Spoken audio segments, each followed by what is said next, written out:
أعوذ بالله من الشيطان الرجيم بسم الله الرحمن الرحيم. In the name of God, the Compassionate, the Merciful. Assalamu alaikum wa rahmatullahi wa barakatuh.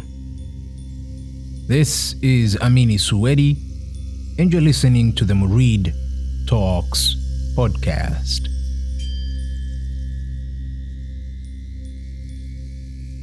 Welcome back once again to another solo episode of the podcast. And today, we'll be exploring the concept of the Transcendent Unity of Traditions. Throughout the length of this podcast, it is noticeable that we do not only quote from Islamic sources, but those of Hinduism, Judaism, Christianity, Taoism, and Buddhism. And a question usually arises: isn't this a syncretization of ideas taken from dramatically different religions and traditions, some of which seem to have opposing theologies? Islam has a strict unitary monotheism, whilst the majority of the Christian tradition is Trinitarian. Judaism holds to a personal God, Yod-He Vav-He, that speaks to Moses and reveals his message to the prophets, whilst Buddhism is non-theistic, in its core not subjected to the concept of a personal deity. Hinduism is a tradition with varying schools which devote themselves to multiple deities, whilst Taoism seems to be concentrated on the nameless and impersonal, or rather suprapersonal Tao. How does one even begin to reconcile these traditions? Isn't any and every effort going to be superficial and forced? Don't we see in traditions such as Islam and Christianity a strong sense of exclusivity? The Quran speaks of the only religion in the sight of God being Islam, and Christianity holds that salvation's integrity is through the belief in Christ and his redemptive sacrifice. How then can we speak of the validity of all divine traditions? It is important, before we proceed, to refresh our understanding of tradition. Etymologically speaking, the word entails transmission, that which is transmitted. Tradition generally is tied to a civilization, which we mean here a product and expression of a certain mental outlook common to a more or less widespread group of people. This is more visibly so in the case of Hinduism and the Hindu civilization, as well as Taoism and Confucianism in the Chinese civilization. But we could still speak of an Islamic, Christian, or Buddhic civilization if we don't limit the concept of civilization to narrow confines of modern-day geography, considering borders and nations as made-up limits. So, going back to tradition, we could simply say that it is transmission based on a certain mental outlook common to a widespread group of people. But it is important to ascertain from what is the transmission. What is this transmission based on? What is the source?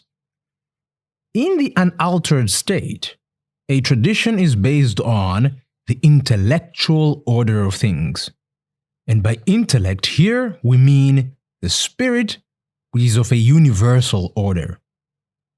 The source of a tradition is the universal principles, which are suprahuman, or in other words, metaphysical. The origin of a tradition, in the purest sense, is suprahuman. It is not a human invention. All structures that would then define the civilization, be it initiatic, religious, or social, would be subordinate to the metaphysical principles. Contrary to this, we cannot speak of a tradition or even a traditional civilization. It remains for us now to see how the universal is transmitted to the individual. The universal, by its reality, is all-encompassing and non-distinct, whilst the individual is by its nature that of distinction and multiplicity, The universal is manifested diversely in the individual, like light shining through colored glass being tinted in its appearance, whilst retaining its true nature in itself. It is when individuals with a common mental outlook are grouped that we get a civilization, usually localized in a certain region of the world. This isn't arbitrary, though. It is itself governed by the universal will, such that the peoples have a reflection of unity in their individual diversities in the social and intellectual establishments. We can easily relate the civilization in its outward structure as the body with its various faculties, but the body is not the source of its own life force, but only that which manifests this life force. The life force is the spirit, which is the tradition, in the case of the civilization, which receives its integrity from on high or from within. But as the life force is manifested in each individual in a unique way leading to diversity, the same is the case for the revealed traditions, for the various civilizations. The tradition cannot but be tinted by the nature of the peoples who make up the civilization, manifesting itself diversely, such that we can speak of tradition in the capital T, which is the primordial or perennial truth revealed to all civilizations, and tradition in a small t, denoting the particular manifestation in a particular civilization.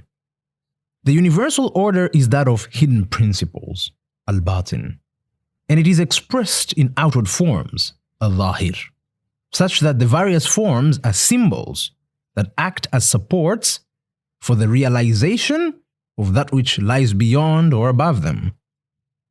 The physical is the manifestation and symbol of the metaphysical. This is why the entirety of creation is identified as a sign for the contemplative. Due to the diversity of civilizations, it is the case that the symbols are also diverse, beginning with the language, but also in things such as disposition, character, and even geography, each lending itself to how best the hidden principles can be communicated outwardly. This is precisely the reason for the diversity of traditions. There is simply no one-size-fits-all when it comes to the communication and application of universal truths. Each tradition takes into account mental outlook, social structures, disposition, human history at the period of its revelation, geography, language, available symbols, hence being specifically suitable for the people of its civilization, not only in establishing harmony on the outward structure, but in the inward states of its people, each according to their nature. It is only when trying to compare these traditions in their outward expressions that we find some conflict in their doctrine. But this is only if we remain on the outward level. To find their transcendent harmony and unity, one has to penetrate the symbol to the reality symbolized, from the individual to the universal, from the manifest to the hidden. It is important to put a caution. This is not a task to be done by all peoples.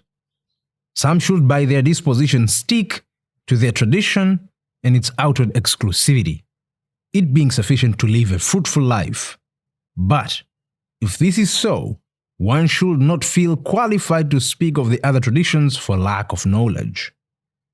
It remains for those who have deeper questions of truth and how one tradition can lay claim to such truth to inspect and dig the traditions, not remaining on a superficial, or might I say, dogmatic level. There are many ways around this, but might I present the route which I took, as I believe this to be one of the most approachable ways. It might be tempting to start exploring texts and teachings of the other traditions, jumping directly into comparisons. And this might work, but I believe beginning with one's own tradition, one that a person is familiar with and adheres to be the best place to start. How so, one might ask? By penetrating into the esoteric teachings of the tradition. Let us think of a circle and its center, with various radii starting from the circumference connecting it to the center. Each radius is connected to a specific point on the circumference away from another point in the circumference, and at times even totally opposite to each other. So the points in the circumferences are as many as there can be, but each of them are connected to the center by a radius. So externally multiple, internally unified. These points on the circumference represent the external expressions of the traditions, what in Islam is identified as the Sharia, the law. This is what most people adhere to, never penetrating beyond it. For the seeker, one must then penetrate and tread the path, represented in our schematic as the radius. This is identified in Islam as the tariqah, which literally means a road or path, but traditionally means an initiatic path, or the path of esoteric teachings. It is only through the path, each tradition according to its own, that one arrives at the realization of the center, identified in Islam as the haqiqah, which means the reality or the truth. In it, all traditional paths converge and actually originally diverge. So all traditions converge to the center, to the transcendent unity, but in reality they also all began from it. This is the traditional with a capital T, the transcendent unity of all traditions. Only then can one begin to truly understand the expressions of the other traditions, as one already realizes their inner meaning. Each tradition appears to the Gnostic as various languages assisting each community not only in expressing meaning, but also in realizing that meaning. Expression being external and realization internal.